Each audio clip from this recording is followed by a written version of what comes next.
אני מבחינתי, כל הנוח'בה, להוציא אותם להורג. באמת. כן. אבל האם יש ערך חיי אדם שצריך להסתמך עליהם? זאת אומרת, מה שכתוב ברוח צה"ל לא מאפשר להרוג מחבל אחרי שתפסת אותו. לא, גם מבחינת שריעה, מבחינת הלכה אסלאמית, אלה חייבים מיתה, אין להם ערך החיים. כי הם אומרים את זה, אנחנו מבחינתנו החיים זה החיים הבאים. כן. בסופו של דבר, זה הייתה מלחמת דת. יש פסוקים שאומרים היהודים הם בני קופים וחזירים בקוראן. כן. הקוראן זה דברי אללה מבחינת המוסלמים. הם, הפלסטינים, טובים בתעמולה, הם מעולים. אנחנו גרועים בתעמולה, אנחנו בכלל לא עושים תעמולה. יש הערצה להיטלר, קודם כל בגלל שהוא שונא יהודים, זה היה ידוע, אחר כך חוקק חוקים נגד היהודים, ואחר כך השמיד את היהודים. אז מישהו שעושה לך את העבודה, לא תאהב אותו?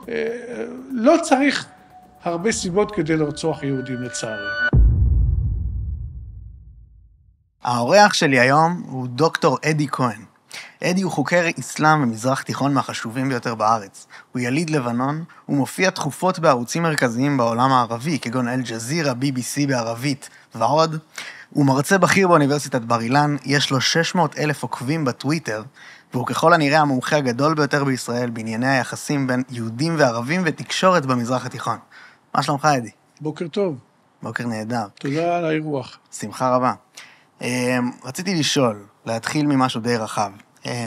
מה הישראלים הכי פחות מבינים בנוגע ליחס של האסלאם ליהדות בתקשורת? טוב, אני אגיד לך את האמת שרוב הישראלים לא בקיאים במה שקורה סביבנו. אני לא מדבר איתך על סעודיה או המפרץ.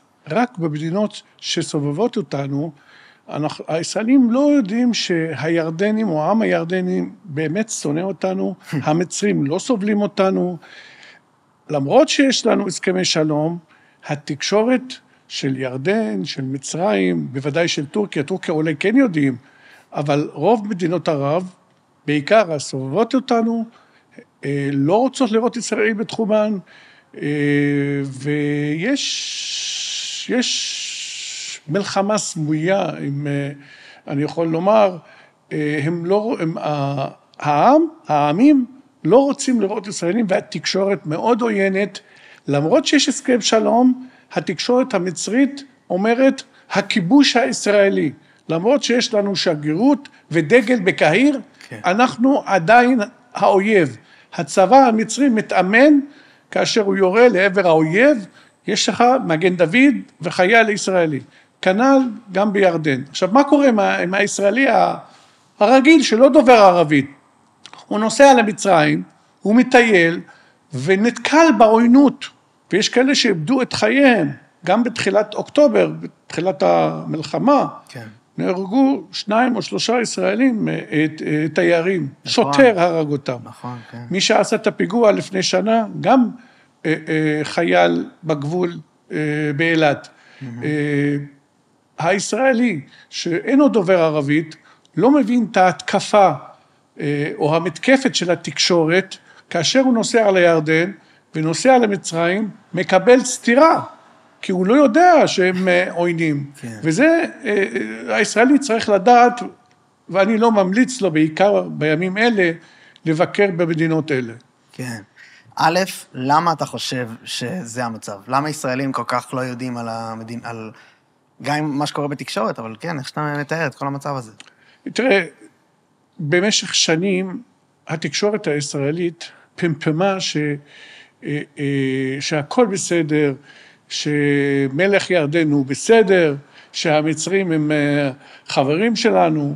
הפרשנים, רוב הפרשנים, אני לא רוצה לומר כל, רוב הפרשנים לענייני ערבים, לא מביאים את ההתבטאויות האנטישמיות של ג'יבריל רג'וב, אם זה מדובר בפלסטינים, כן. של שרים מצרים, של חברי פרלמנט ירדני, אולי התחילו שנתיים האחרונות להביא.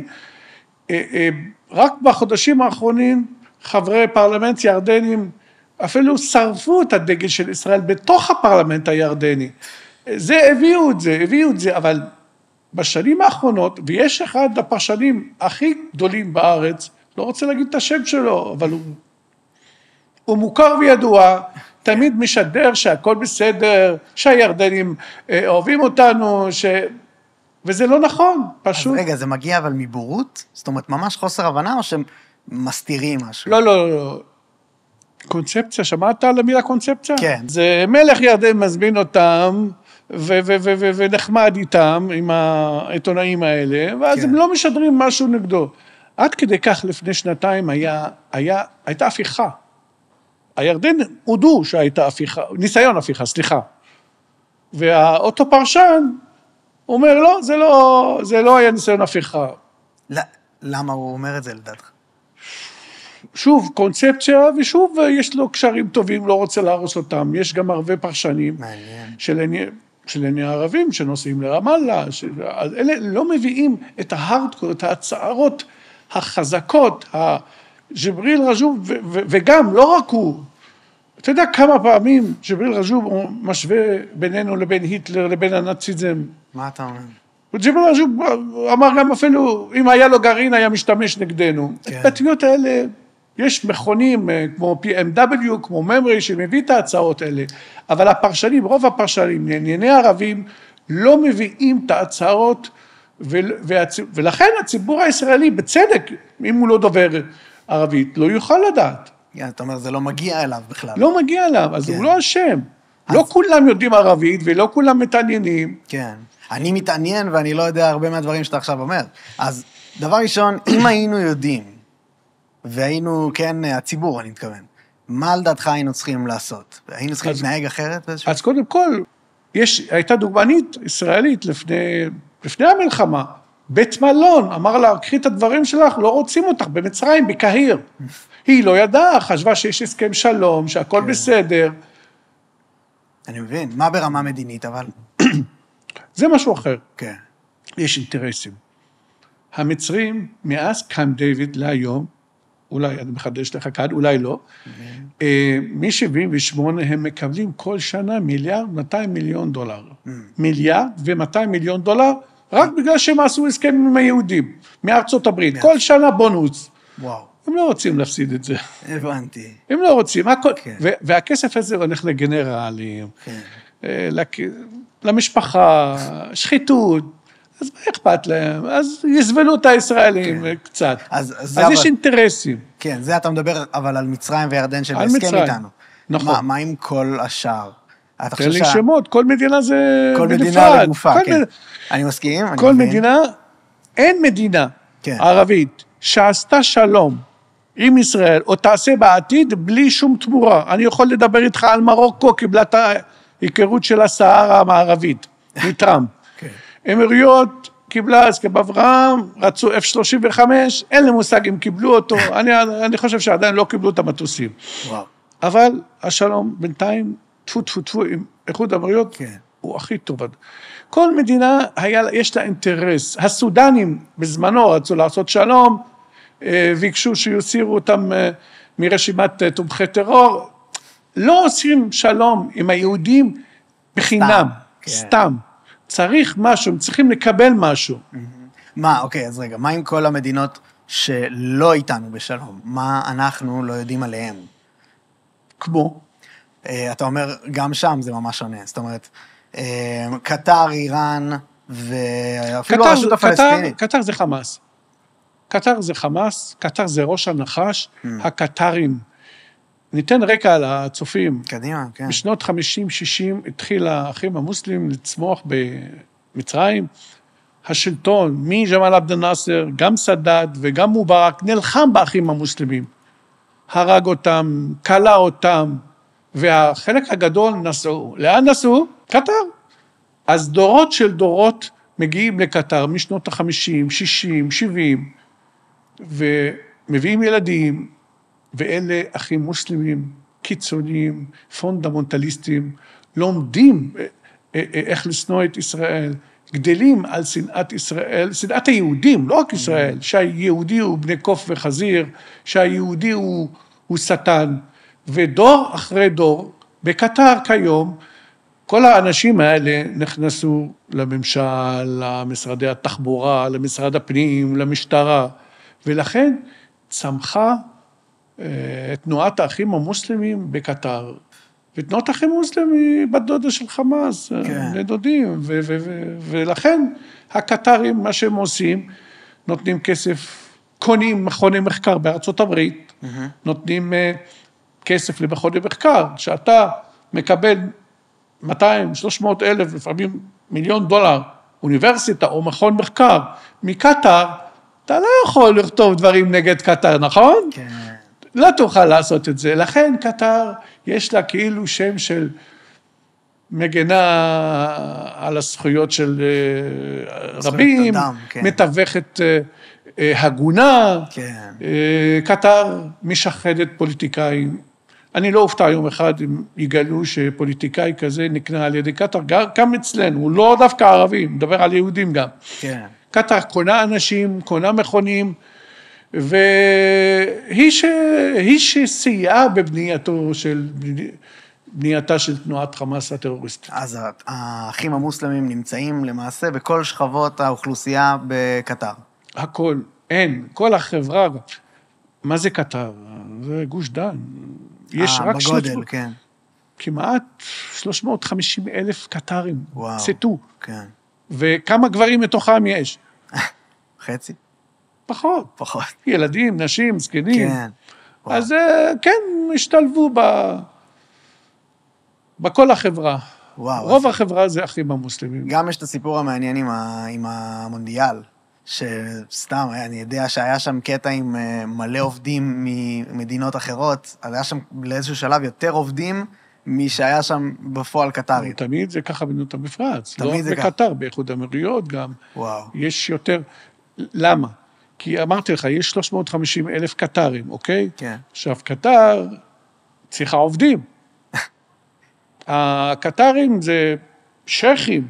כן. הם לא עובדים מלצרים, במלצרות, אינסטלטורים. כבוד. ובניין. כן. יש להם כסף, עשירים, המדינה מממנת, נותנת גם דירות לאנשים. באמת, מסייעת, המדינה מסייעת. סליחה. לכן, הם מביאים מפקיסטן, מכל מדינות ערב, או מהודו, כן. מבנגלדש, מביאים עובדים. יש להם אבל כביכול יחסים שנראים על הנייר טובים עם המערב, עם ארצות הברית וכאלה. אבל בפועל הם האחים המוסלמים, אז איך זה מסתדר? מסתדר, בוא, דיברת על מונדיאל. איך, למה בחרו בקטר? בדיוק, למה? שחיתות, כן. הוא הוכח שקיבלו שוחד, כן. המארגנים הוכח, ויש כאלה שהלכו לכלא. נכון, היה סדרה בנטפליקס על זה. נכון, זה אחד. שתיים, הקטרים אמרו להם, או שהמארגנים אמרו להם, תשמעו, יש לכם מונדיאל, אבל אתם צריכים להיות גמישים, למשל חזיר, הומואים ישתתפו, כן. אתם לא תעשו בעיות. ואמרו כן, כן, כן, כשהתחיל המונדיאל, לא בירה, לא חזיר, מי שיש לו כובע עם הסמל של LGBT, אז אומרים לו, אל תיכנס. באמת? הם פשוט עבדו, כי יש סרטונים שמוכיחים. וואו. הם עבדו על המערב. אז איך זה ייתכן? בפועל, כאילו... למערב אין ערכים כבר. אה, הכסף מדבר. הקטרים, אני שוב אומר לך, הם קונים אנשים, סגנית נשיאת הפרלמנט האירופי, אווה קיילי, מיוון, סגנית נשיאת הפרלמנט האירופי, היא בכלא, או במעצר בית או בכלא. על מה? על אחד מהאירועים האלה? קטר שחדה אותה. וואו. נכנסה המשטרה הבלגית, הם גרים בבלגיה, חברי הפרלמנט, מצאו בחדר 1.5 מיליון יורו במזומן. הקשרים שלהם, קטר, וואו. הקטרים קונים פוליטיקאים. ואתה אומר, אולי פעם זה לא היה ככה. משהו בערכים במערב פשוט נהרס. אין, איזה ערכים? איזה ערכים יש למערב כאשר נותן למדינה קיצונית, כן. קיצונית, פונדמנטליסטית. אני לא אומר לך כל מדינות הערב ככה, למשל, המרוקאים הם לא ככה. יש מדינות, בסדר. סעודיה גם לא ככה, נכון? סעודיה לא ככה, הם לא כמו הקטרים. כן. אז, אוקיי, אז יש לך בעצם את קטר שהיא האחים המוסלמים, יש את, אז סעודיה, בוא תרחיב קצת עליה אם אפשר.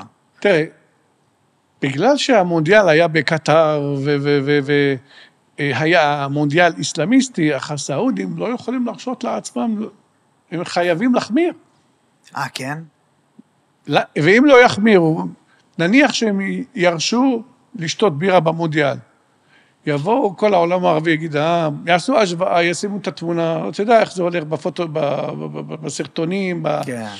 יגידו, הנה, מונדיאל 2022, קטר, בלי בירה, מונדיאל 2000, לא יודע, 30, סעודיה עם בירה. כן. יעשו את ההשוואה, לכן סעודיה תיאלץ להחמיר. להחמיר? כן. זאת אומרת, אתה אומר, להקצין מעבר להקצין. אוקיי, אז עכשיו אבל הבנתי, הייתה פה עידית בר, שאני לא יודע אם אתה מכיר, כן, כן, בטח, מעולה. מהממת, והיא מספרת דברים ממש מעניינים, שאחד מהם זה על איך בעצם הממשל הכניס לתודעה, שינה את התודעה בעזרת כמה החלטות מדיניות, בקרב האוכלוסייה, שזה דווקא באיחוד האמירויות, ובסעודיה היא אמרה שקרו מהלכים דומים, זאת אומרת, אסור למסגדים להגיד מה שלא מאשרים להם, והכל צריך להיות למען שוחר שלום וכאלה. אז אני אגיד לך, הכל התחיל, ההתחלה, עוד, עידית בר צודקת, אבל יש מהלכים לפני. איחוד האמירויות הבינו שהבעיה אלה המורים הפלסטינים. כן. לפני פחות 20 שנה, עדיין היו מורים פלסטינים שמלמדים באיחוד האמירויות, והם מקצינים, המורים לילדים, המורים בבית ספר, כן. היו מקצינים ועושים אינדוקטרינציה לתלמידים, ותלמיד גדל, אתה יודע, המורה משפיע. כן. באיחוד האמירויות הבינו שהבעיה הראשית, העיקרית, אלה המורים הפלסטינים. ביום אחד העיפו את כולם. למה אז לא עושים את זה במקומות אחרים? והאם זה הצליח לדעתך? הצליח. גם הסעודים עשו את זה. אבל באיחוד האמירויות הבינו, והם נגד האחים המוסלמים, ונלחמים באחים המוסלמים. ותראה, אתה יכול יותר, אני הייתי בדובאי, חשתי יותר בביטחון מאשר בצרפת. מה אתה אומר? בדובאי אתה יכול ללכת עם כיפה. בצרפת, בפריז, עם כיפה, וזה מאוד מסוכן. תולדה של חינוך. החינוך החדש. כן. הבינו שהקיצונים צומחים מלמטה, מהמורים הפלסטינים, וגם מהאימאמים, נכון? כן. היא צודקת עידית. אז האם אתה חושב שזה נכון לגבי כל מקום, אולי אפילו בעזה? תראה, זה לא רק האימאמים, לא רק המסגדים, נכון, אתה ביום שישי הולך להתפלל, ובדרשה של היום שישי אתה שומע איך היהודים הרגו את הנביא מוחמד, איך היהודים עשו ככה, איך ישראל היא גוף זר שאין לו מקום במזרח התיכון, ואתה חוזר הביתה שונא יהודים, גם אתה, אני, כששומעים את הדברים האלה, נתחיל לשנוא את עצמנו. אז לא רק זה, זה מסגדים, תקשורת, טיק טוק, אינטרנט. אתה חי, כיום, אתה חי עם הנייד, אתה מקבל סרטון, למשל, סתם סרטון שאני לפעמים מנסה להגן על ישראל ברשתות, עוד נגיע לזה. בטח. היה סרטון לפני כמה חודשים, נדמה לי לפני המלחמה. הגיעה הפלסטינית ודקרה שוטר בירושלים. פצע אותו, מה עשה הוא? בעט בה. אוקיי? כתוצאה נכון? תגובה טבעית, לא?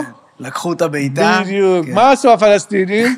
חתכו ואמרו, ללא סיבה, הנה שוטר משעמם לו, או משועמם, ראה אישה פלסטינית בעט בה. אתה יודע מה זה עושה בעולם הערבי? והם מאמינים. אני לקחתי את הסרטון הזה, מיד שמתי את הסרטון האמיתי, המלא, ואז באמת התמונה היא אחרת. כן. הם הפלסטינים טובים בתעמולה, הם מעולים. אנחנו גרועים בתעמולה, אנחנו בכלל לא עושים תעמולה. כן.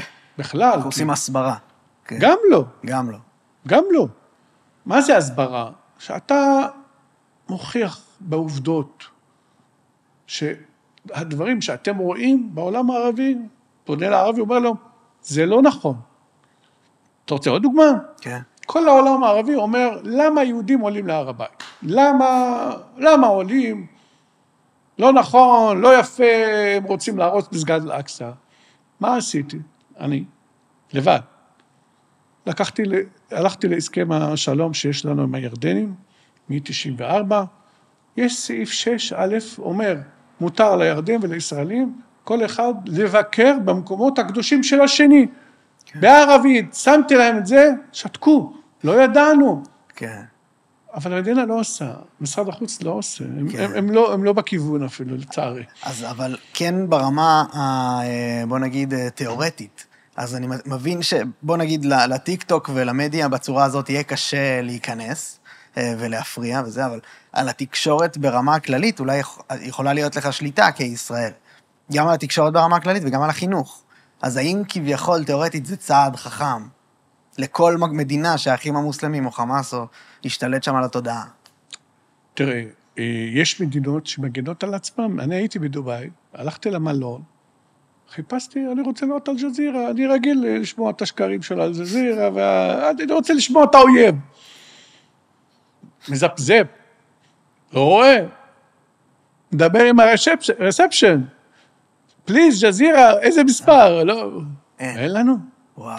אתה רואה? ואנחנו כאן, אחרי הצהרות של קטר, שהיום בבוקר אני חשפתי הצהרות של אחד חברי פרלמנט, שרוצה לחסל את היהודים, אולי נשלח לך אותו, תצרף אותו לפודקאסט הזה. לגמרי, יופיע פה אפשר. פשוט שונאים אותנו הקטרים, ועדיין הכתבים שלהם פה, 4-5 מסתובבים בתל אביב, בירושלים, מסיתים, ניסו להבעיר את הר הבית, לא הצליחו ברמדאן האחרון, אבל עדיין משדרים, ואנחנו עדיין מרשים להם. אנחנו פה משדרים, אתה אומר. כן, מרשים להם, אנחנו צריכים להעיף אותם. כן, אז זה דוגמה, אבל האם אתה חושב שברמה עקרונית זה יכול להתאפשר? זאת אומרת, אם אנחנו נעיף... חוקקו חוק, אני לא בממשלה, אני שמעתי שיש חוק לסגירת אל-ג'זירה, אז תסגור כבר. כן. תסגור, מה אתה מחכה? אני פונה לראש הממשלה, לשרים, שר קרעי, דווקא שר קרעי הוא שמוביל את זה. למה זה? לא יודע, לא יודע. אולי חטופים, משהו, עסקה, אבל גם לצערנו אין, אני לא רואה, על פי מה שאני שומע, אין עסקה באופק. אתה חושב שאולי גם פה יש איזה עניין של שחיתות כלשהי? לא, אני לא חושב שיש אינטרסים, אבל אנחנו למדנו, ירשנו את הבירוקרטיה מהבריטים. כן. אז אנחנו מאוד, אולי מחכים לעוד אישור, לעוד... זה תקוע בניירת. היועצת המשפטית שתחליט כל דבר, אי אפשר לנשון בלי החלטות היועצת, אז לכן אולי כאן תקוע. אבל צריכים כבר אתמול להעיף את הכתבים, לבטל להם את התעודות שלהם. אז אם זה היה קורה, מה לדעתך היה קורה? קטר צריכה לשלם. למה אין לנו כתבים בקטר? למה? כי הם לא הסכימו. אבל אנחנו מסכימים. תמיד בעולם, בפוליטיקה, יש עיקרון ההדדיות. אם אתה לא נותן לי את זה, אני לא אתן לך את זה. למה אנחנו צריכים להיות יותר חכמים או יותר קתולים מהקתולים? כן. מעניין. חומר למחשבה. מקווה שיסגרו כבר את הרשת הזה. יש את המשרדים כאן, יש כתבים, עובדים, ותפקידם להסית ולפגוע באינטרס הלאומי של מדינת ישראל. כן, אוקיי. אז אני, כל החלק הזה בשיחתנו התחיל מזה שאמרתי, מה הישראלים הכי לא מבינים בנוגע לתקשורת במזרח התיכון. אז מה עוד? חוץ מלהפיץ שנאה וזה, אתה אמרת גם שאנחנו לא טובים בתעמולה לעומת התקשורת הערבית, הפלסטינית ובכללי. אנחנו מתביישים לעשות תעמולה. למשל, משהו קטן. תמונות של אנשי חמאס, קצת חצי ערומים, פחדנו לשדר. דווקא היינו צריכים לעשות את זה, לשדר יותר, להשפיל אותם יותר, לעשות כל מיני רעיונות עם מחבלים בכלא, להראות כמה הם סובלים. יש כמה ביוטיוב רעיונות של השב"כ כזה שיצאו, שזה מעניין, אבל זה לא באמת יוצא החוצה. עם הדגל, והמחבל יושב לו כמו בוס, אלה זה לא נחשב. אתה צריך להשפיל אותו, אבל אולי בגלל שיש חטופים, אבל... אולי זה בגלל שאנחנו לא מבינים איך הראש הערבי עובד, מאיפה לתקוף. קודם כל, זה שיש דגל ישראל, אנחנו למדנו מהטורקים, רק שתדע. וואלה. למדנו מהטורקים איך הם עושים את זה.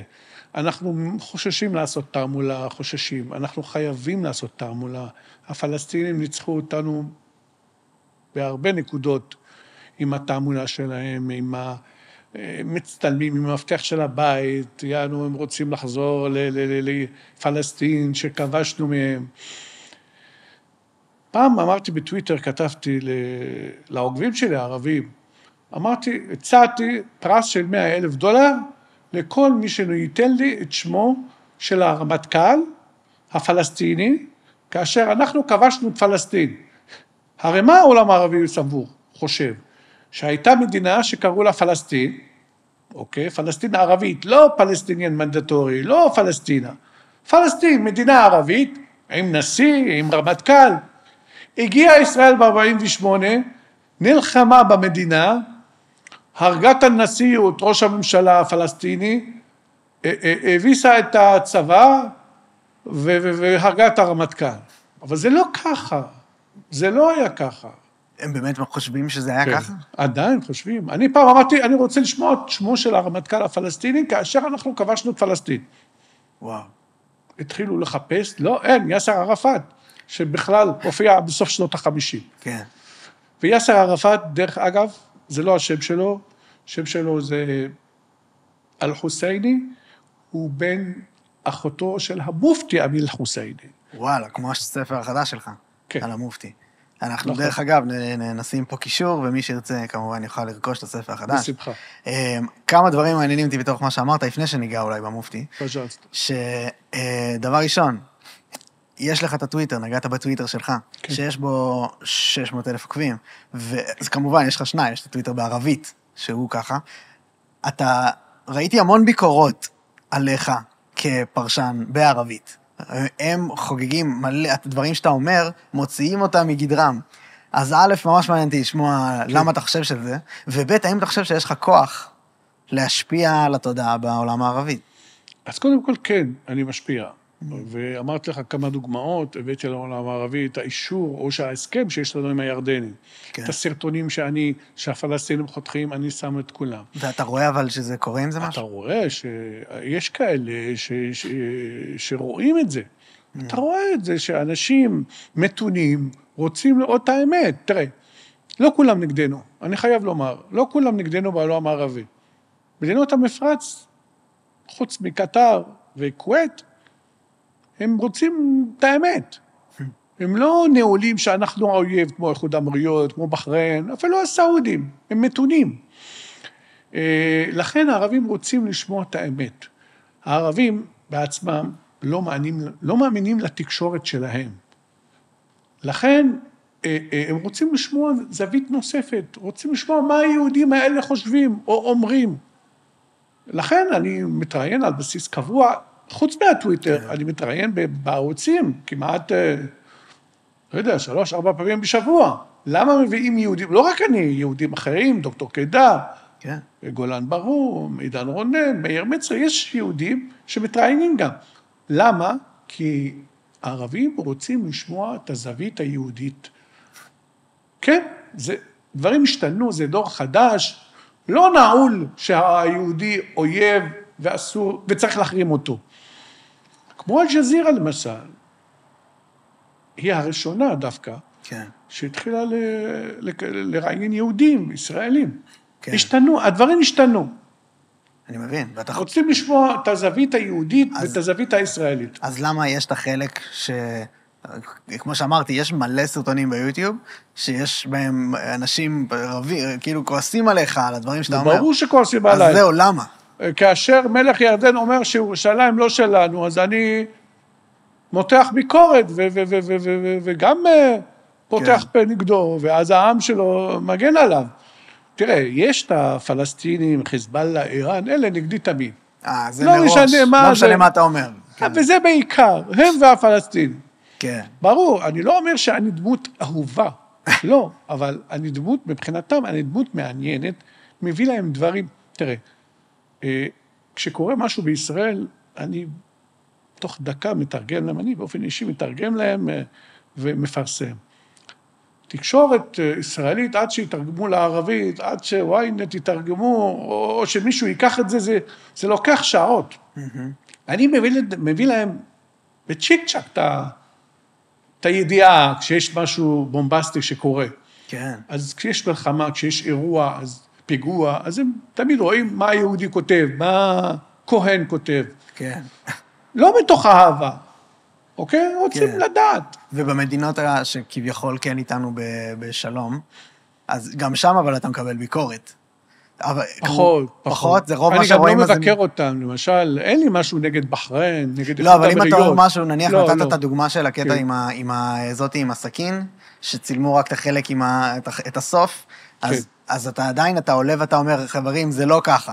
נכון. ויש גם אפילו באמריקה אנשים שיגידו שמה, זה מטורף להגיד, וזה איסלאמופוביה, ואני יודע מה. אז אני שואל, האם אתה רואה שזה משהו שאתה מצליח לשנות בעזרת הטוויטר שלך? בוודאי. מדהים. כי אני אגיד לך קודם כל, עכשיו בואו נחזור לדבר על הסרטון הזה, כאשר אני מביא את הסרטון הזה, המלא, רשתות ערביות כבר לא ישימו את הסרטון. הרי מה קורה? מעלים סרטון, מתחילים לחגוג, כל הרשתות. הנה הישראלי, תראו מה עשה. רוסיה היום, תחנות אחרות. כן. אבל כאשר הם יודעים, וכל העיתונאים עוקבים אחריי, יש לי כמעט 680,000 עוקבים, כאשר רובם אנשי ממשל, אנשי מודיעין, עיתונאים. כאשר רואים שהנה סרטון זה מזויף, הם לא ישימו אותו. ואם שמו אותו, הם יחקו אותו. זה פדיחה. אתה רואה את ההשפעה, זה לא ישירה, זה עקיפה גם. כן. וגם אתה רואה, אנשים רואים, מבינים, הראש לא נעול כבר. הדור הזה של הערבים רוצה לשמוע על היהודים, גם רוצה לדעת מה קורה עם היהודים שגרו במדינות שלהם. כן. אני יליד לבנון, כמו שאמרת בהתחלה, יש הרבה לבנונים רוצים לדעת למה יהודי לבנון עזבו, למה יהודי עיראק כבר לא שם, מה עשו, לאן הלכו? מעניין. יהודי לוב, יהודי מצרים, אז גם שואלים אותי שאלות כאלה, למה אתם לא כאן, הרי למה? שוב, אני חוזר לבעיה העיקרית, הערבים בכל מדינות ערב לא מאמינים לתקשורת שלהם. זה מעניין. ובצדק. לכן יש BBC ערבית, RT ערבית, CNN ערבית, התפתחו רשתות זרות מערביות שיש להן מחלקה, DH של גרמניה בערבית, פרנס 24 ערבית.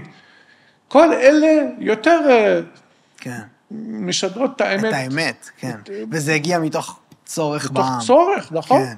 וואי, מעניין. אז גם, אוקיי, אני אשמח שנחזור רגע למצרים, אוקיי?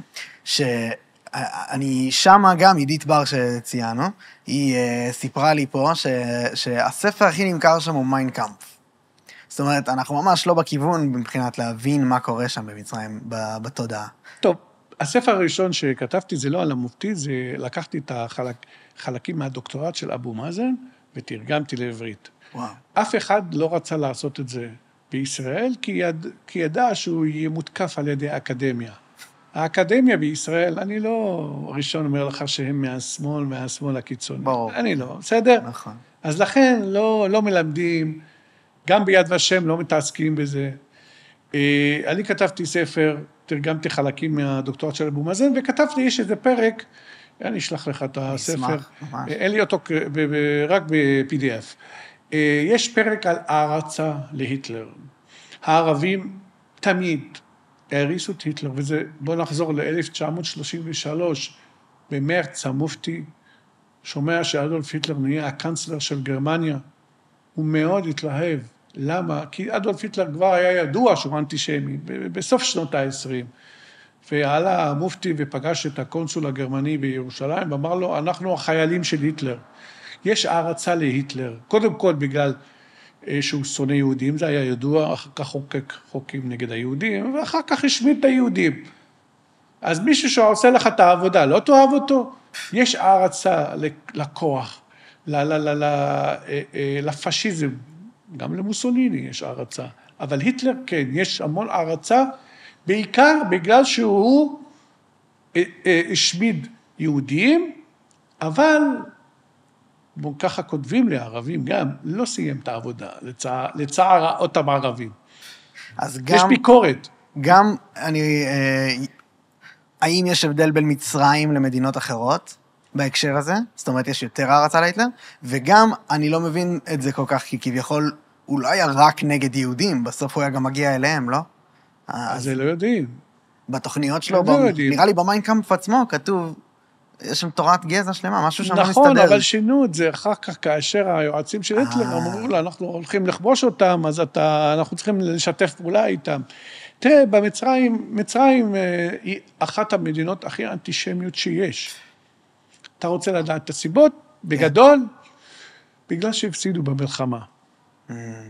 הכבוד שלהם נרמס,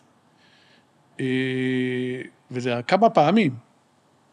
סואץ, ששת הימים, 73 יש מחלוקת, הם חושבים שהם ניצחו. כן? כן. טוב, הם קיבלו חלקים בתמורה, כן. זה אחרי המלחמה, כן. אבל זה לא בזכות המלחמה, זה בזכות המשא ומתן והסכם השלום. הבנתי. אבל המצרים הם, זה המדינה האנטישמית השנייה או השלישית בין העולם הערבי, נתחיל עם אלג'יריה, הם מאוד אנטישמים באלג'יריה, אחר כך המצרים והפלסטינים. כן. למה? אמרתי לך במצרים, בגלל שהפסדנו, בגלל שיש דם גם בינינו, יש דם, יש מלחמות, כן. והמצרים לא מעוניינים, הממשל לא מעוניין בנורמליזציה אמיתית. הוא לא רוצה שהמצרים יעברו לכאן כתיירים. אני אשאל אותך שאלה, אתה ראית פעם תיירים מצרים? לא. אתה לא שואל את עצמך למה? אולי לא שאלת את השאלה הזאת. אשכרה. לא שאלת את זה, כי אתה לא רגיל. למה אין תיירים מצרים? למה? ואנחנו שם הרי. אני אגיד לך למה. ברגע שאתה כמצרי הולך לשגרירות, קודם כל אתה לא מגיע. המודיעין עוצר אותך. במצרים. למה? למה אתה הולך ליהוד? למה? מה הסיבה? הם פוחדים שהמוסד, יש להם פוביה, יש להם פחד, שאם יבואו הרבה מצרים לכאן, המוסד יגייס אותם, ויהיו חלק מהממסד הישראלי. לכן מעדיפים שיהיו יחסים קורקטים. וואו. ואוקיי. לכן הסכם השלום זה הסכם בין מדינות, כן. לא בין העמים. כן. אותו דבר על חמאס. שמה זה ממש ממש קיצוני. אז ברמה תודעתית, השנאה והדברים האלה. גם אני אשמח לשמוע את הסיפור עם המופתי, וגם אני אשמח לשמוע מה אתה חושב בכללי שצריך לעשות עם עזה. אתה יודע, כפרשן. טוב, חמאס זה המשך של המופתי. המופתי היה לו כובע דתי ופוליטי. לא רק איש דתי, אלא גם פוליטי. הוא מונה להיות מופתי, אבל היו לו שאיפות פוליטיות, הוא רצה להיות הפורר של העולם הערבי. הוא חלם להיות המלך או המושל או הקנצלר או הנשיא של ירדן, סוריה, לבנון, עיראק. לא רצה להיות רק פלסטין. גם לא הייתה המילה פלסטין, נשיא פלסטין, כמו אבו מאזן. כן. והוא דגל כמו חמאס, שנאת יהודים, לא מנהלים משא ומתן עם יהודים, לא מסכימים שיהיו יהודים גם בארצות ערב וגם בפלסטינה. כלומר, מבחינתו זה פתרון מדינה אחת. לא יהיה ישראל. לכן הוא סירב לכל היוזמות. ועדת פיל ב-36, תוכנית החלוקה, וכל מיני יוזמות שהיו לפני הקמת מדינת ישראל. אמר לא, לא, מה פתאום? ישראל מדינה לידינו? מה פתאום? אין דבר כזה. הוא תמיד אמר לא, לא, לא. למה? כי הוא לא מכיר לא ביהודים ולא בישראל. עכשיו, לא דיברנו על משהו על היהודים. בסופו של דבר, זה הייתה מלחמת דת. אחר כך, ממלחמת דת, התווסף הממד הטריטוריאלי. מה זה מלחמת דת? כאשר הנביא מוחמד התחיל לצבור כוח, התחילו לאסלם את כל המיעוטים. אז לא היו מיעוטים, אבל האסלאם היה במיעוט, אבל גדל וגדל, וראה את הנוצרים, ואמר, נוצרים בסדר, זה לפני, אבל עכשיו כולנו מוסלמים. אז אנשיו של הנביא מוחמד הגיעו לראשי הקהילה היהודית, ואמרו להם, אנחנו מאמינים במשה, באמת, מאמינים בנביאים שלנו, בכל דבר, אבל סליחה, עכשיו זה האסלאם, אנחנו נתאחד כולנו, והציע להם להתאסלם. היהודים אמרו לו, תן לנו לחשוב על זה. אחרי שבועיים, 3 חזרו הערבים, המוסלמים, ליהודים, חשבתם על זה? יש החלטות. הרי המוסלמים, והנביא מוחמד, למה רצה לאסלם אותם? רצה לקחת פרות, בעלי חיים, זה היה כמו נכס, כמו שנקין, כן. כמו תל אביב. מה היו הנכסים? כל מיני כלים שהיהודים היו גאונים לצוד או לדוג. לכן הנביא מוחמד רצה להרחיב את הממלכה שלו, את האזור שלו, ורצה שכולם יהיו מוסלמים. ואז עוד פעם היהודים לא נתנו תשובה, עוד פעם הערבים שאלו את היהודים, והיהודים אמרו להם, we call you, don't call us. עד שהנביא מוחמד בכבודו ובעצמו הגיע ליהודים ואמר להם, תשמעו, אנחנו נבוא לקראתכם, אתם מתפללים 3 פעמים, אנחנו המוסלמים, כולנו החדשים נתפלל 5 פעמים, ולכן המוסלמים נתפלל 5 פעמים. אתם לא אוכלים חזיר? גם אנחנו לא נאכל חזיר, מה יותר טוב מזה? אתם חותכים בברית 8 ימים, אנחנו בגיל 13, יותר כואב, כן. אז תסכימו. היהודים אמרו לא רצו להתאסלם, לכן הנביא מוחמד או המוסלמים כעסו, אבל לא התחילה המלחמה.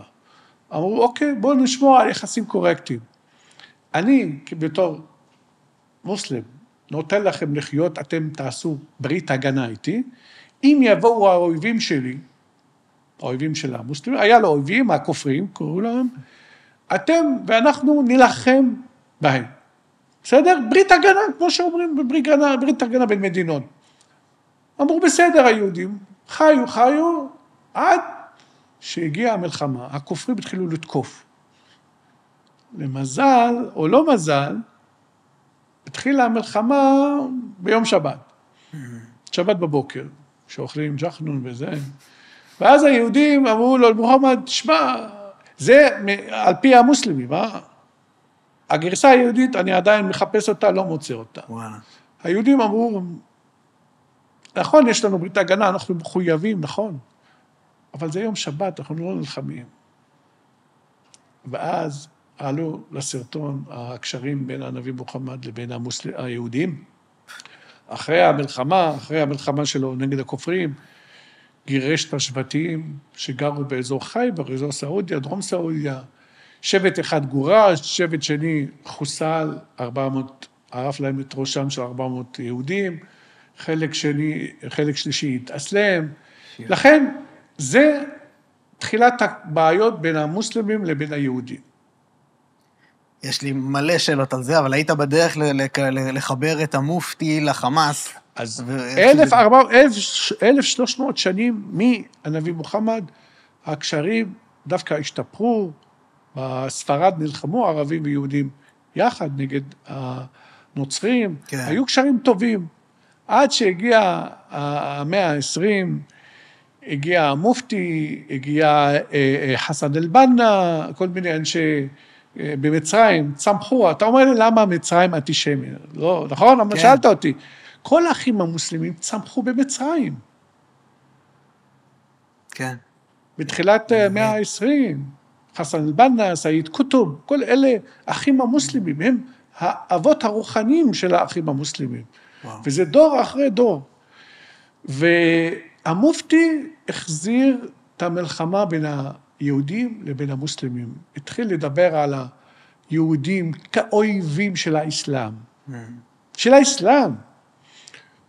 אני כתבתי ספר על הנושא הזה, התחיל עם הנאומים שלו. בספר שלי מובאים את הנאומים של המופתי שהיה בפלסטינה, שמונה על ידי יהודים, על ידי, איך קוראים לו? על ידי הבריטים. וואלה. אותה בורות של היום. כן. מה אומר המופתי? החזיר את הסכסוך היהודי שהיהודי הוא נגד האסלאם. והתחיל קודם כל לומר שאסור למכור שום נכס, שום אדמה ליהודים.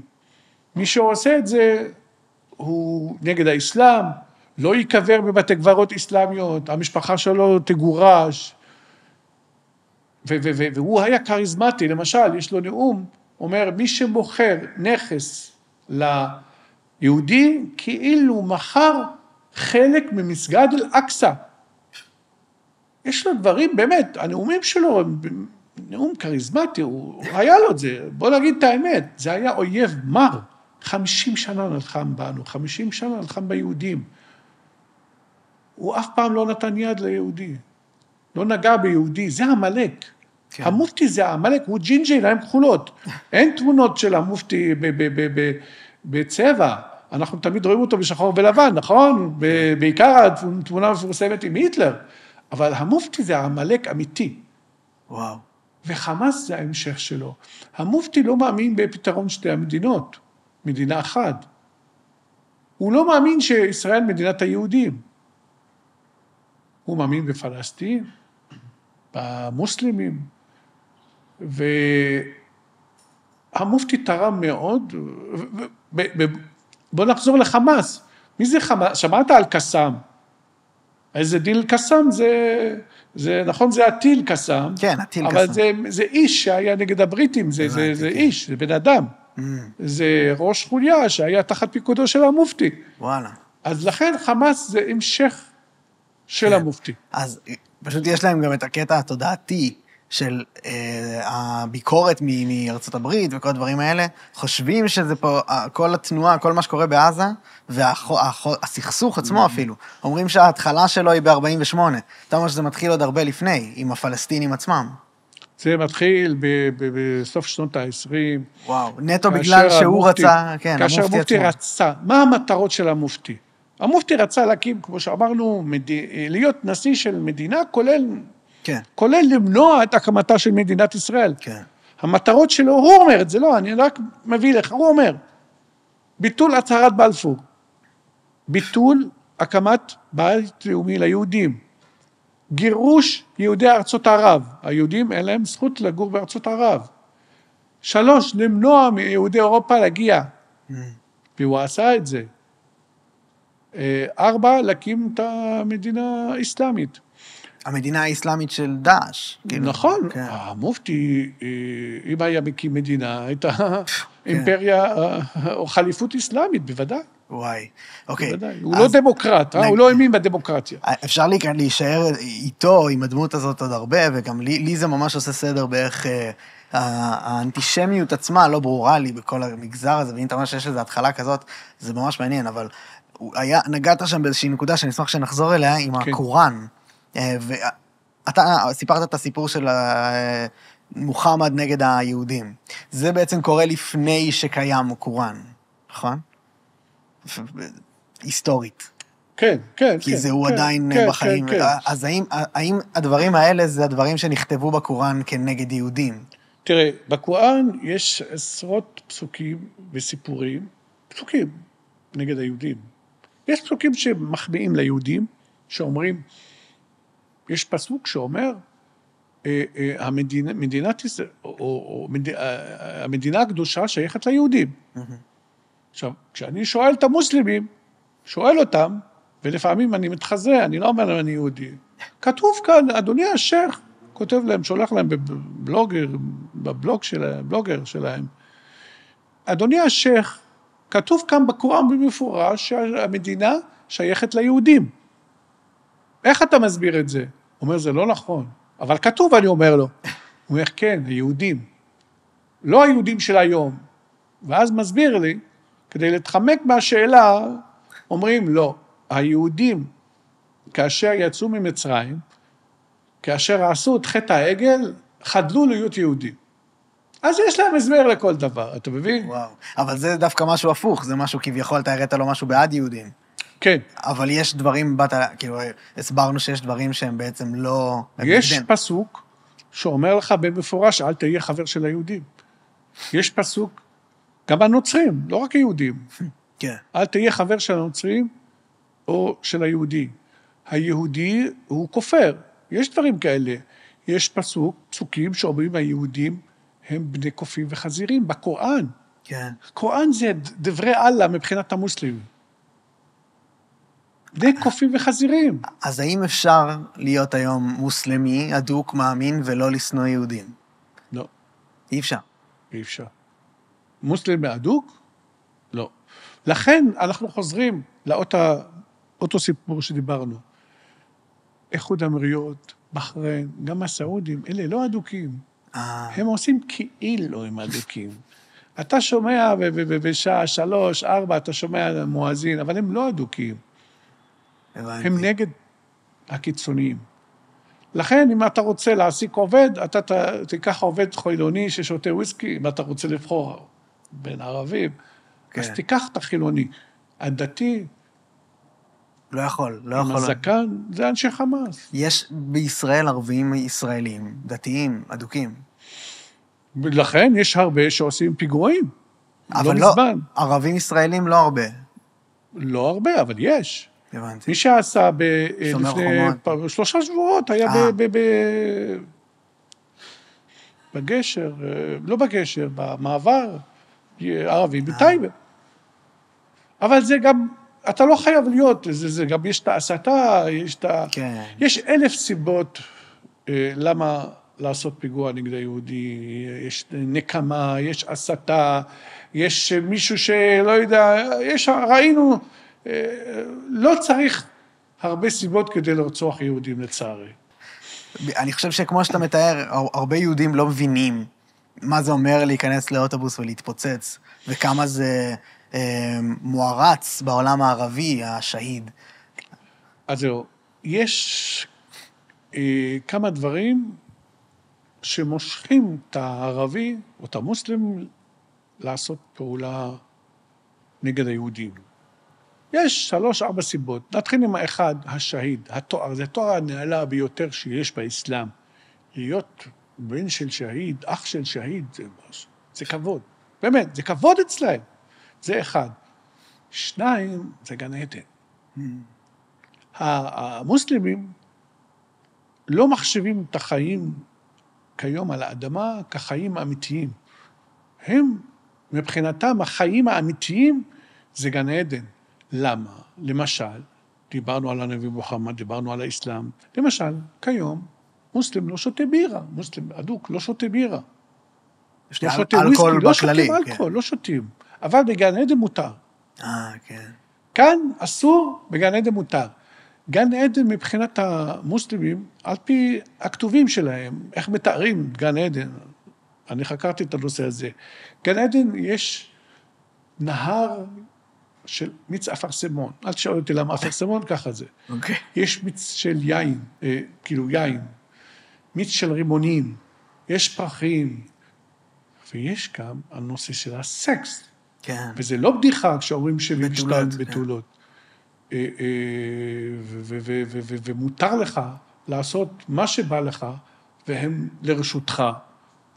אז 1, כבוד, 2, כבוד לשהיד, 2, גן עדן, 3, גם כסף, המשפחה מקבלת כספים. כן. תגמול ממש פיזי. כן? אז יש כמה סיבות. 4, אתה נקמה. כן. כל אחד יש לו איזה מישהו בן דוד, או דוד, או שנהרג, אז יש 3-4 סיבות שדוחפים את הזאב הבודד לעשות פיגוע הקרבה. אז א', האם... בעיקר דתיים. זהו, האם זה יותר דתיים מאשר... יותר דתיים. מאשר לאומיים? יותר דתיים, כן, כן. הבנתי. יש את... אבל שם אין חילונים שם, רק כאילו... איפה, בעזה? במוסלמים אין דבר כזה חילוני. כל מוסלם, גם אם הוא שותה בירה, הוא מאמין בגן עדן, מאמין ב-72 בתולות, מאמין בקוראן. אין חילוני, אין דבר כזה חילוני. כן. או דתי פלוס. אז אני חושב שזה בדיוק העניין שא', אני לא חושב שהרבה יהודים ישראלים יודעים על הקטע של הממש, אני לא זוכר איך זה נקרא, תגמולים כאלה, שהרשות הפלסטינית אפילו נותנת למשפחות של שהידים, זה כזה, שזה פרסים, שזה מטורף. כן, אתה מתכוון מה שהמחבלים פה בכלא, כן. כן, כן, לגמרי. מקבלים. תראה, גם יש גם ביוטיוב מלא, יש שייכים אנטישמים, אומרים לכם, אם אתה וואו. הורג יהודים, אז אתה ישר לגן עדן. כן. כאילו, יש כל מיני סיבות, לא מצדיק כמובן, אבל אני פשוט מסביר לך למה מי שעושה פיגוע, או רוצה להיות שהיד, או רוצה גן עדן, או רוצה סקס עם 72 בתולות, או רוצה לנקום, או רוצה כסף, או רוצה הכל יחד. כן. אין יותר, 5 דברים פלוס מינוס. אני מבין. ואז, כשזה אבל התודעתית לאומית, זה מה ששולט, אז אני חושב שכל המערב וישראלים נכללים בתוך זה, לא מבינים מה זה אומר להתמודד עם קבוצה, או בני אדם, או אפילו בודדים, וגם כקבוצה, שחושבים שעכשיו לא חשוב, כי יש גן עדן. זאת אומרת, בגלל זה... קשה להסביר את זה, נכון? אי אפשר להתמודד עם זה בכלל. אבל הם משחקים את המשחק טוב. למשל, אמא של מישהו שהקריב את עצמו, היא לא תבכה לך בטלוויזיה. בדיוק, היא אפילו תעלל אותו. אני מקריבה את השני, כן. אומרת לה. תורה. זה גם מתואם, זה תעמולה, הרי אומרים לה את זה.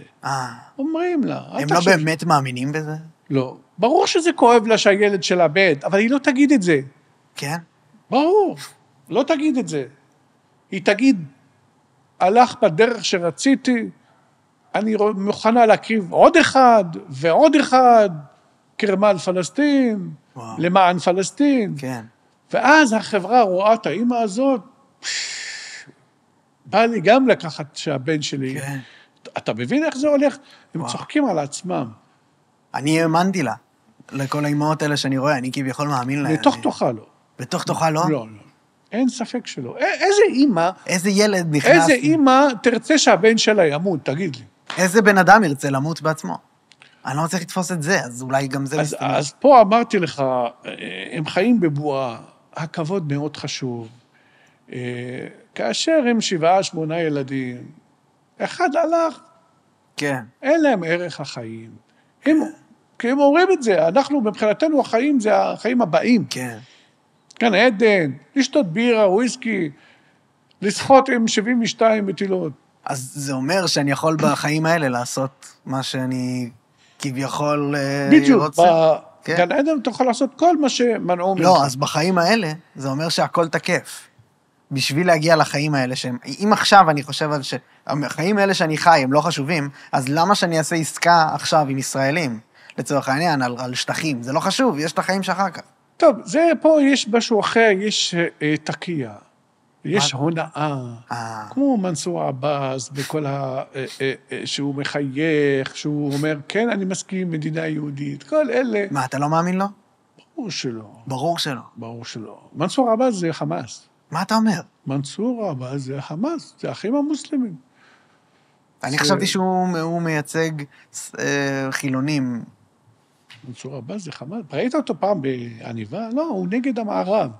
פעם אולי יש לו תמונה או 2 תמונות בעניבות, אבל הוא חמאס, הוא תומך חמאס, אבל הוא עושה את זה בצורה... תראה, האחים המוסלמים יש להם מטרה להשתלט על מדינות ערב, כמו מצרים, נשיא מורסי השתלט והגיע עד שעשו פוטש נגדו. ורצו להשתלט גם על סעודיה, על איחוד האמירויות. יש ארגון כזה שקוראים לו ארגון בינלאומי של האחים המוסלמים. מי מממן את זה? נחזור לקטר. קטר, כן. קטר מממנת מסגדים בצרפת, מממנת מסגדים בארצות הברית, במישיגן.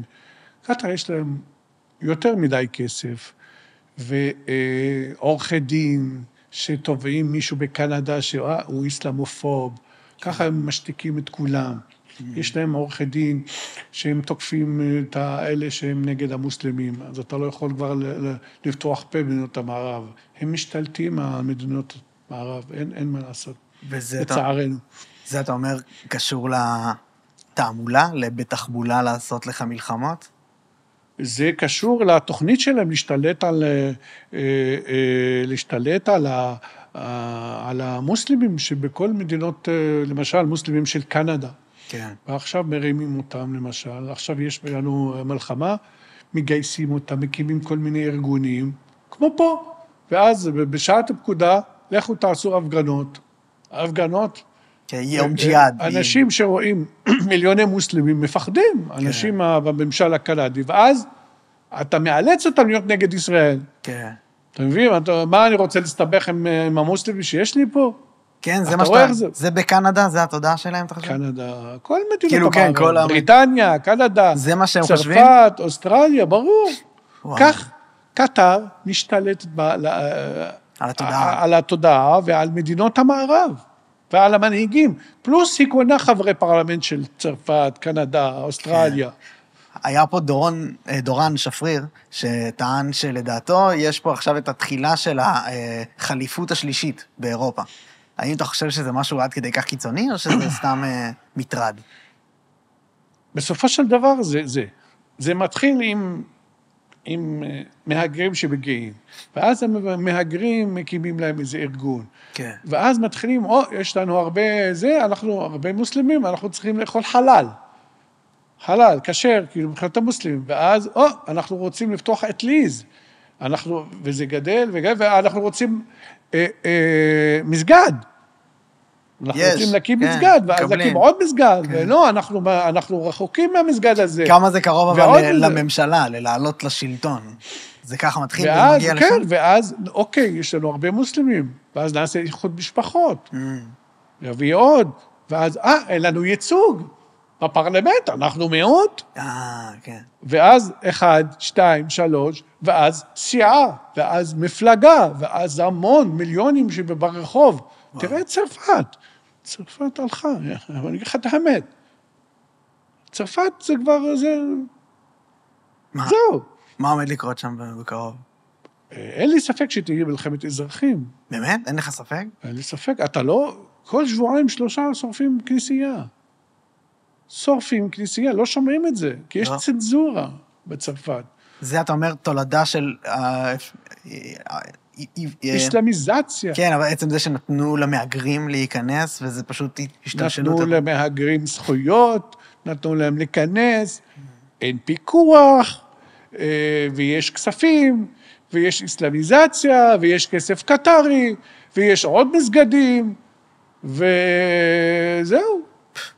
אז אוקיי, ואני רוצה לחזור שנייה למנסור עבאס. כן. באותו דבר, אנחנו פה, יש אולי גם קונספציה של הסתדרות בתוך עצמנו, ומדינת כל אזרחיה, וכל מיני דברים כאלה שמנסים פה לדבר עליהם. האם זה משהו שאתה חושב שבלתי אפשרי עם הייצוג הנוכחי של הערבים? או שבכללי? המבחן של מנסור עבאס בקואליציה נכשל. כי ברגע האמת הוא אכזב. ברגע שהוא היה חבר קואליציה, שהיינו צריכים אותו בהצבעות, ואז צריכים לשחק אותה אבו ענתר. לא, החוק הזה נותן כסף לצה"ל. כאילו, חוקים כאילו, לא, אני לא תומך. הוא לא היה מצביע, או היה נמנע, אתה לא זוכר את זה? כן, כן, זוכר. התחיל להיות נגד צה"ל. חנין זועבי גם דומה בכלל. ועוד לפניו, כן. התחיל, ואז הוא רוצה כסף, מיליונים. מה היה עושה עם הכסף, אם היה מקבל את כל הכסף? היה בונה את התשתית. היה קונה אולי נשק, אולי היה קונה כל מיני שטחים, והשטחים. היה בונה את התשתית, הרי הם יודעים שהם לא יביסו אותנו ככה מיום ליום. הם בונים תשתית לילדים, לנכדים, ויום אחד יקומו עלינו. הערבים ישראלים. חלקם. אין לי אמון במנסור עבאס. מה אתה אומר? אין לי אמון. אבל יכולה לקום איזושהי הנהגה של ערבים ישראלים שתהיה יכולה להיות חיובית, או שזה בכלל? הלוואי, אני רוצה לראות, אין לי בעיה עם הערבי, המוסלם שגר, יש לה חברים דרך אגב. וואלה. מוסלמים. כן. הייתי אצלם בבית, היו אצלי בבית. כן, יש לי. כן, כן. לא, אני לא מכליל, אני לא אומר כולם. לא, ספציפית הוא. אבל הוא, כן. אוקיי, נושא שאני לא יודע אם אתה... שמעתי אותך מתבטא עליו, אבל לא מספיק נראה לי בנושא הספציפי הזה, זה 7/10. בהקשר מבפנים דווקא. מה הוביל לדעתך לזה שזה קרה? מה קרה שם בעצם? הטיפשות שלנו. כן. תראה, אני בפייסבוק שלי כבר ב-2018, וזה הכל נמצא שם בפייסבוק, אתה יודע, לא נמחק. ראיתי את ההפגנות, ראיתי שאנחנו נותנים להם להיכנס. היו פלסטינים נכנסים, היינו אומרים, אנחנו, לא, זה היה כאילו, איך היו אומרים? שב"ח. היינו אומרים, זה שב"ח, זה טרוריסט. אם אין נשק עליו, אז זה שב"ח. כן. והיו הפגנות השיבה, ונשק, והיו יורים עלינו, ואנחנו עדינים, וכתבתי פעם פוסט, אמרתי, זה לא, עוד כמה זמן הם יבואו אלינו באלפים, וייכנסו ויחדרו. וזה מה שקרה. אני מבין אלה שידעו שתהיה, וזה כתבתי את זה. ידעתי, לא תיארתי לעצמי גודל המחדל, לא חשבתי שצהל לא נמצא שם. זהו, איך את זה אתה מסביר? את זה אני לא מסביר, אני לא רוצה להסביר, יש כאלה שיסבירו, ויש כאלה שצריכים לעוף, לא רק חליבה. יש כאלה שצריכים לעוף, רמטכ"ל, ראש שב"כ, בעיקר אלה. כעונש, כאילו, לא רק קונספציה להחליף שם את לא עונש, כצדק. צדק, כן. הם כשלו. הרי מנסור עבאס, למשל, הרבה חשבו שהוא בסדר. תמיד אני אמרתי שלא. וגם חמאס, תמיד ידעתי שחמאס זה האויב. איך אתה נותן להם, איך אתה מכניס, אני הייתי נגד הכנסת הפועלים. כן. עוד לפני 7 באוקטובר, אמרתי, למה? אלה מרגלים. כמה מזה, היה את מרדכי קידר, חבר קולגה שלך. חבר, מורה. אפילו מורה, כן, המורה שלך. היה פה והוא סיפר על כמה שהקרע בעם וכל מה שהיה עם הסרבנים וזה, כמה בתקשורת הערבית וכמה בתודעה, גם בממשלות הערביות, כמה זה השפיע על החשיבה שלהם עלינו כחלשים. כמה אתה ראית את זה? קודם כל, אני שומע את זה בכל נאום של נסראללה, הוא אומר את זה. מה שמה? הוא אומר, הנה, עוד מעט, אוטוטו, המפגינים יפרקו את הממשלה, ימוטטו את צה"ל. נסראללה כל פעם מתייחס לזה. כן. זה המאני טיים שלהם. כשיש תמונות, כשיש סרטון, כזה, זה רץ. כשיש הפגנות, אלימות, שהשוטרים, כשיהודים בערבית זה יהודי, וואו. זה, אתה רואה, מככבים את הסרטונים האלה בעולם הערבי, הם רוצים לראות דם. כן. הערבים רוצים לראות מלחמת אזרחים, זה לא סוד. הערבים, כולל נסראללה, כולל איראן, ובעיקר סנואר, כן. המפגינים למען החטופים, אלה לצערי, עושים את אותה פעולה. עושים נזק, לצערי נזק. אני בעד כמובן לשחרר את כל החטופים, אין מישהו בישראל שהוא נגד. לא, אבל בתמורה למחבלים. ההפגנות מזיקות. כולם אמרו את זה. הפגנות מזיקות גם לסוגיה שלהם. פשוט אין הסבר. כן. יש כאלה שמנצלים את זה כדי להפיל את הממשלה, לצערי. מרדכי קרא לזה, מדליק להם את בלוטות הג'יהאד. כמה מזה אתה חושב יותר, מה יותר השפיע על ההחלטה הספציפית של 7/10 יותר? החשיבה עלינו כחלשים? זאת אומרת, אתה חושב שהם חשבו שהם ינצחו? תראה, מבחינתם היה תזמון טוב, זה היה יום שבת, זה היה שמחת תורה, זה היה סרבנות, קרע, צבא חצי לא כאן, צבא מסוכסך, זה הכל יחד, וגם כמובן כסף איראני, כן. זה הכל יחד. אין, לדעתי, אין משהו אחד שעודד אותם, אלא הכל יחד. וברמה צבאית... וגם המשא ומתן עם סעודים, מאוד עצבן את חמאס. זה הכל יחד. כן, וברמה של צה"ל, לא ברמת שמות. אתה חושב איך אתה מסביר את זה שלא היה שם אנשים? אנחנו פשוט חלשים באמת? שוב, החשיבה של ברק, צבא חכם, טכנולוגי, כן, קטן וחכם, כן. כן, לא, בסדר, חשב שאנחנו בשוויץ. כן. איפה, לדעתי בכל גבול צריך שיהיה מסוקים, כטב"מים, טנקים, אוגדה, חטיבות, כן. איך גבול פרוץ? היום זה מרגיש ברור, אשכרה זה הרגיש כאילו לא צריך. אני ב7 באוקטובר לא הייתי כאן, אז בגלל זה אולי לא ראית אותי באותו יום או באותו חודש, הייתי בחו"ל, באיטליה, לימדתי שם. וואלה. וכשראיתי את התמונות, התמונה המפורסמת של החמאס בשדרות, לא האמנתי שזה קרה, לא האמנתי. כן? חשבתי שזה פוטושופ או... וזה שהיית בחו"ל, אז... אבל לא הופתעתי, לא הופתעתי. אני מאלה שלא הופתעו, אני ציפיתי, ידעתי שיום אחד הם יעשו את זה. איזה מטורף. נכון. אני מרגיש שברמת מה לעשות, הייתי שמח יותר אם תוכל להביע דעה, למרות שאני יודע שזה קשה, אבל נגעת בעונש, אבל איך לדעתך ישראל צריכה לפעול בשביל להגיע לנקודה שבה אנחנו מוגנים מפני הדבר הזה? בכללי, פשוט איך ישראל משמרת את עצמה, ואם צריך בכלל. קודם כל, יד חזקה. יד חזקה. יד חזקה כנגד המחבלים. טוב שעושה בן גביר כאשר הוא מקשה על המחבלים. אני מבחינתי, כל הנוח'בה, להוציא אותם להורג. באמת. כן. עונש מוות למחבלים. כן, כן. לאלה שהשתתפו בטבח, כן. כן. אבל אני יודע שזה לא יבוצע בגלל יועצת המשפטית, בגלל כל מיני בירוקרטיה. למה אתה חושב? אתה רוצה לשחרר אותה? אני לא יודע, יש לי בעיות מוסריות ששוברות לי קצת המוח בתקופה הזאת, לגמרי. אני לא רוצה לשחרר אותם, גם אני לא רוצה להחזיק אותם. כן. לא רוצה לתחזק אותם. אז איזה ברירה יש לי? הכי טוב לחסוך את כל הכסף, את כל הלוגיסטיקה. אין לי מושג כמה הם עכשיו, 400 לפחות, 500, אולי יותר. זה כסף. א', זה הקלף נגד החטופים.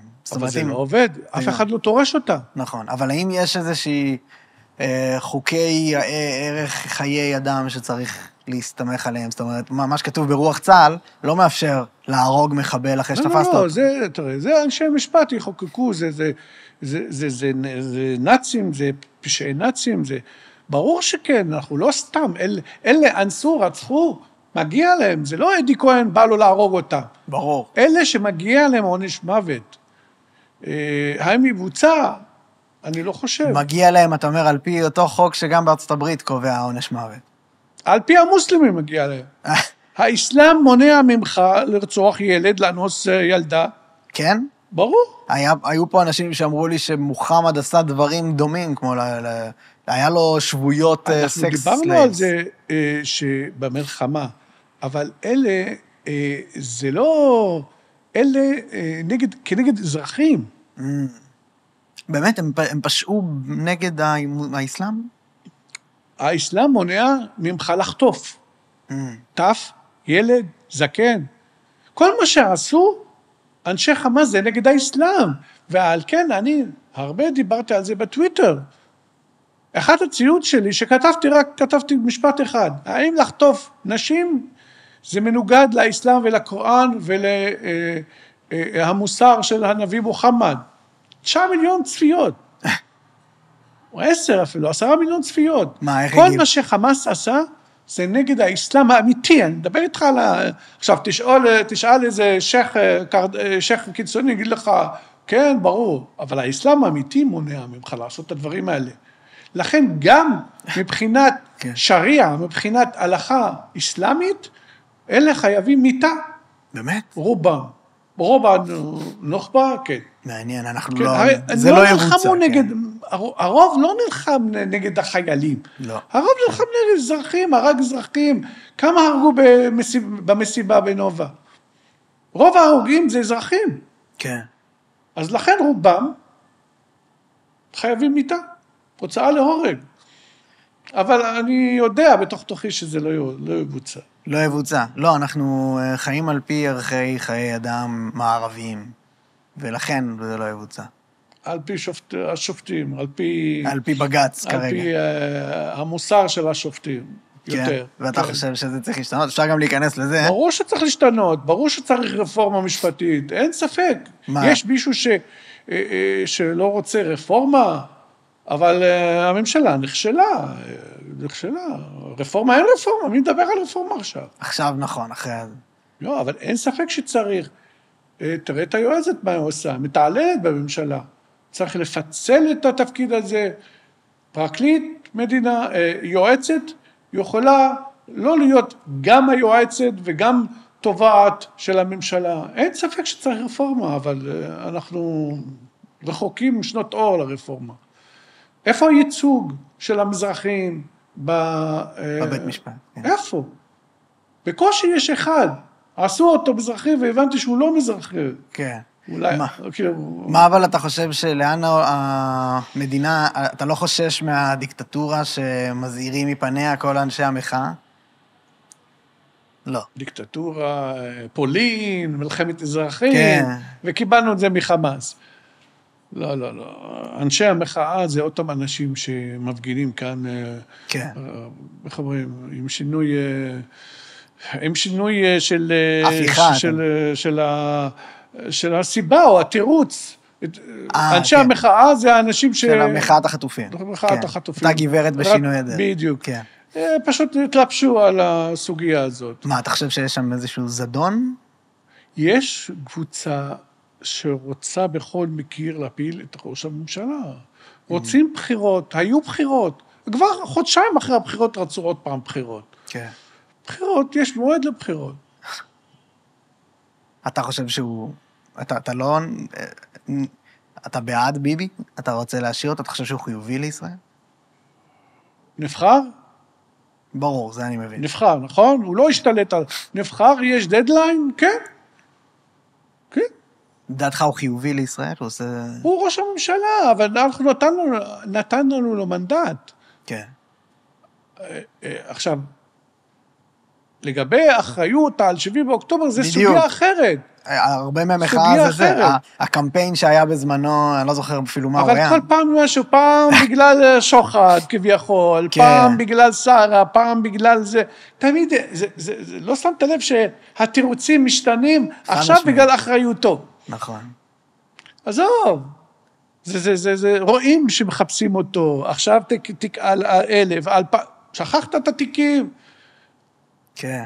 אם היה צריך להתפטר על כל דבר, היה כל הזמן מתפטר. הם מחפשים אותו, לכן, קודם כל אני לא מאמין במערכת המשפט הנוכחית, אני לא מאמין, אנחנו רואים שכל התיקים האלה תפורים, אנחנו רואים שגם יש קשר לא בריא בין הפרקליטות לבין המשטרה, בכל הנוגע איך פתחו את התיקים האלה, כן חוקי, לא חוקי, השופטים עצמם רוצים לדעתי לזכות את נתניהו. אנחנו נראה בימים הקרובים ובשבועות הקרובים שהוא זכאי. כן? כן, אין ספק. כל זה, אני לא אומר שהוא מושלם, אבל שהוא אשם בכל התיקים האלה. אבל מה עם זה שהוא בפועל, היה פה משה פייגלין ממש שבוע שעבר, אני לא יודע מתי זה יצא, אבל כרגע שבוע שעבר, והוא ממש אמר בנחרצות שביבי לא עשה דבר אחד חוץ מלאחוז את עינינו ולשמור על הכיסא, בזה הוא ממש טוב, והוא לא עשה כלום שמקדם את ישראל לאנשהו, אולי חוץ מהסכמי אברהם, זה עלה הרבה בתגובות, אז אני אגיד את זה כאן. תראה, הישגים יש לו המון, לא רק הסכמי אברהם, כלכלה, יש לו המון הסכמים. כן.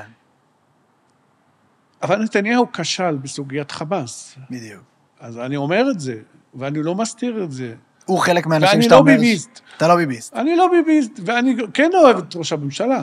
אני כן ליכוד. אני כן בעד ראש הממשלה, אבל יש דברים שהוא כשל בהם. בעיקר סוגיית חמאס. שזה הקונספציה. שזה נתן להם כסף, סייע להם. כן. יש הרבה דברים. מה עם ההתנהלות של המלחמה כרגע? אתה חושב שבזה הוא... לדעתי חלש. חלש. אנחנו תמיד, תראה, חיכינו 3 שבועות, נתנו להם להתארגן, היינו צריכים באותו יום, כמו שעשה אולמרט, כשחטפו לנו את החיילים, מיד פתחנו במלחמה. נתן להם 3 שבועות להתארגן, אנחנו גם לא מספיק קשוחים איתם, זה ארגון טרור, זה צריך לכסח אותם, באמת, צריך לפגוע בהם כמה שיותר, כמה שפחות נדבר על זה בפומבי. בסוגיית עזה, ראש הממשלה כשל. הוא אבל כביכול משמר את האינטרס של ארצות הברית. זה הסיבה ללמה לחכות, זה הסיבה ללמה לשמור על פרופורציה ודברים כאלה. האם זה אתה חושב שלא חשוב? לא יודע מה הסיבות. אני לא חושב שזה קשור לארצות הברית. לא? ביידן, הדברים בפועל שנאמרים, זה מה שקורה. יכול להיות שיש לו, ראש הממשלה יש לו את התמונה המלאה. יכול להיות שביידן אמר לו, אם תעשה את זה, אני לא אתן לך נשק. אז אני אומר לך, וואלה, הוא צודק ראש הממשלה. כן. אבל ראייה בגדול, אני ראיתי את ההתנהלות שלו מול חמאס בשנים האחרונות. היינו עדינים מדי, לא פגענו בהם, יכלנו לפגוע בהם יותר, לא פגענו בהם, ואני יודע את זה, אני הייתי במערכת הביטחון. לכן אנחנו, בוא נגיד, הזמנו את זה לעצמנו, איכשהו, כן. לצערי. אני מבין. מה עוד נראה לך שאפשר להמשיך לעשות פה? אולי לסיום. מה עוד אנחנו צריכים לעשות כמדינה בהקשר של כל מה שאנחנו רואים בעולם הערבי? אנחנו צריכים להיות חזקים ולא לאפשר לאף מדינה, גם ידידותית, להגיד לנו מה לעשות. אנחנו צריכים לעמוד על שלנו. אונר"א מוקצה, שלטון פלסטיני בעזה, לא. טורקיה, לא. אנחנו צריכים להפסיק את הקשרים עם הטורקים. אום גם, מבחינתי, לסגת. לא רוצים להחזיר את השגריר. כל הארגונים הבינלאומיים האלה, יוניסף, צלב האדום, לא צריכים. לא צריכים אותם. ואם יש להם נכסים שהם יושבים לגרש אותם. זה הדבר הראשון. צריכים ללמוד, נכון, צריכים ללמוד מכל הטעויות שעשינו בשנים האחרונות. כמובן, לכסח את האויב. לא להודיע לו שאנחנו הולכים לתקוף אותו, כמו שעשינו בשנים האחרונות. הקש בדלת. הרבה טעויות, לא רק זה. כן. פעם הבאה נרחיב יותר. בשמחה. טוב, ממש תודה שהתארחת, היה תענוג. תודה רבה לך. טוב.